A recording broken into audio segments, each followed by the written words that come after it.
안녕하세요. 명가부동산TV 유소장입니다. 지난 4월 부동산 거래 신고 등에 관한 법률 개정에 따라 부동산 거래 신고법 하위 법령을 마련하여 7월 20일부터 입법 예고한다고 밝혔습니다. 개정 내용을 크게 두 가지로 나눠보자면 첫 번째로 투기 우려 토지 허가제 관련 개정, 둘째로 거짓 신고 과태료 부과 기준 개정입니다.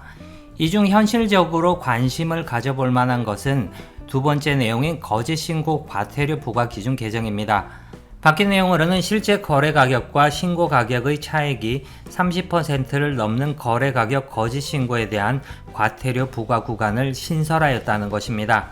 그 내용을 표로 간략히 살펴보자면 다음과 같습니다. 거짓 신고를 했을 때 실제 거래 가격과 신고 가격의 차액이 30% 이상, 40% 미만의 경우에는 취득가액의 100분의 7, 40% 이상, 50% 미만인 경우 취득가액의 100분의 9, 50% 이상인 경우에는 취득가액의 100분의 10 과태료 부과 구간을 신설하였습니다. 아울러 거짓으로 신고를 하다가 적발이 되면 세금을 덜 낸 것도 당연히 납부를 해야 하는 것은 물론이고 과소신고한 납부세액의 최고 40%에 해당하는 가산세와 납부 불성실 가산세, 즉 세금을 안 내고 있었던 기간만큼에 대한 일종의 지연이자 성격의 가산세도 납부를 해야 합니다.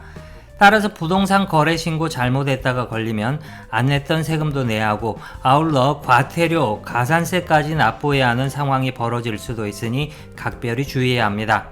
그런데 거짓 신고에 해당되는 부동산 다운계약 등을 쉽게 생각하시는 분들도 있습니다. 실거래 시세가 모두 전산화되어 있기 때문에 다른 비슷한 것과 달리 거래 금액이 이상이 있다고 의심이 되면 지자체에서 실거래 소명하라고 우편물이 날아옵니다.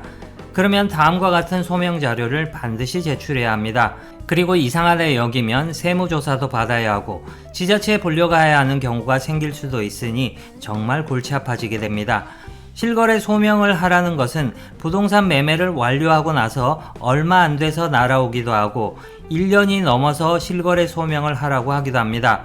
실제로 제 고객분의 경우 매매 완료 후 1년이 넘은 시점에 실거래 소명을 하라고 해서 자료 제출을 준비해 드린 적도 있었습니다.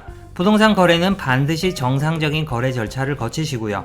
아울러 매매 대금은 증빙을 남길 수 있도록 가급적 계좌이체로 진행을 하시고 부득이 수표나 현금 거래를 해야 할 경우에는 영수증을 꼭 챙기시기 바랍니다. 본 내용은 국토교통부와 협업으로 이루어졌습니다. 지금까지 명가부동산TV 유소장이었습니다. 조금이라도 도움이 되셨다면 좋아요와 구독 꼭 눌러주시기 바랍니다. 감사합니다.